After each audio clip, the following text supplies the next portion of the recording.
companies are firing while tech jobs are hiring. Sounds like a paradox? Hi, I'm Margaret, a data professional with 30 years in tech. The channel asked me to break down what's really happening in the October US tech job market. If you're confused about the state of the market, you're not alone. There are headlines about massive tech layoffs, while credible reports point at continuing demand for skills. Part of the challenge of understanding what's really going on is the government shutdown. There's a data void that's making the job market exceptionally difficult to read. But stick around, because I found 4 key signals in the data that we do have that cut through the noise. This channel covers the tech sector, but before we focus there, we need to understand the wider economic environment.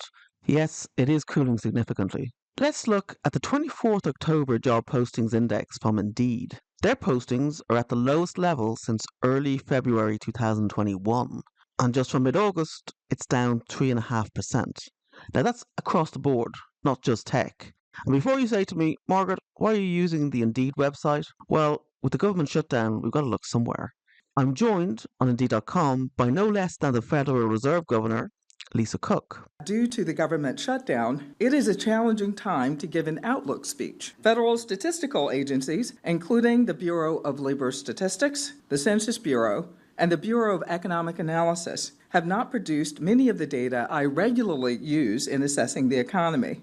So the problem for our needs is the Bureau of Labor Statistics, the BLS, that produces the monthly employment data.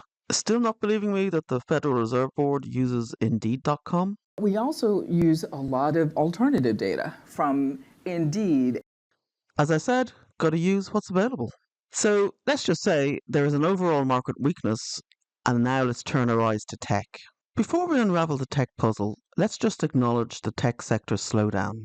It is very real, and it's causing a lot of concern out there. The anxiety you may be feeling, it's not just in your head. The most obvious sign of this cooldown has been the layoffs. We're talking over 112,000 tech professionals let go so far this year. That is a massive number, and it has understandably shaped how we all see the entire market right now.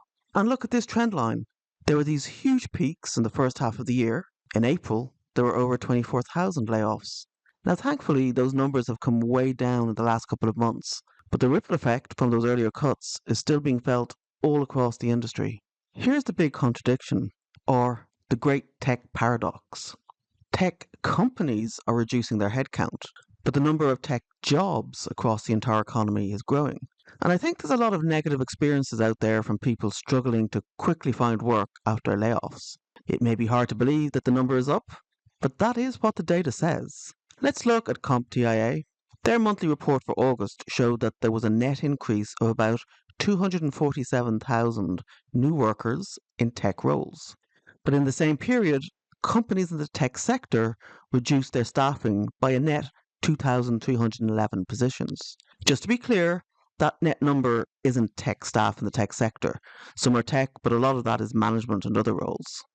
Aside from that, the unemployment rate for tech occupations remains low at 3%. Hold up, wait. Tech sector? Tech occupations? What's the difference there? Tech sector job just means you work at a tech company. Think Google, Amazon, but not just the giants, the software development shops. Could be in any role. Tech occupation means you do a tech job, like you're a software dev or a data engineer or cybersecurity. But you could be doing it for a bank, a car company, a hospital, anywhere. Got it? Okay, let's go on. So like I was saying, we've got falling numbers in the tech sector, but rising tech occupations. Put this together, and what it means is that tech professionals are finding work, just not in the tech sector itself. They're moving out of the tech sector to industries like manufacturing or insurance. Okay, can't ignore the elephant in the room, AI. Or maybe it's two elephants charging in opposite directions. AI has such a dual role in the job market. On one hand, AI skills are driving a massive hiring boom. As of September, a staggering 50% of all US tech job postings required AI skills. That's 98% up from September of 2024. On the other hand, companies are shamelessly and indeed proudly citing AI as a reason for restructuring and layoffs. Amazon announced 14,000 corporate job cuts. Executive Beth Galetti had this to say: This generation of AI is the most transformative technology we've seen since the internet, and it's enabling companies to innovate much faster than ever before in existing market segments and altogether new ones. We're convinced that we need to be organized more leanly, with fewer layers and more ownership to move as quickly as possible for our customers and business. As I said, dual role. AI is creating immense demand for new competencies, while many corporations are shedding roles in the hope that they can make up for them with AI. So, the traditional tech sector is contracting, but other industries are aggressively hiring tech talent. The latest DICE report looked at the industries with the most explosive year over year growth in tech job postings. They're probably not what you think. Manufacturing leads the way with a stunning 257% increase. To me, that points to a focus on automation, but it deserves a deeper dive. Insurance is next at 182%. Now, I've worked in both the manufacturing and the insurance sectors, and for insurance, still a lot of paper being pushed there. That industry has been ripe for a tech overhaul. This shift is also geographic. Massachusetts and New Jersey are falling off with a drop of 11% in job postings, but new hubs are emerging. Illinois saw 15% year over year growth, and that isn't all Chicago. In fact, the Windy City is just over half of that at 8%.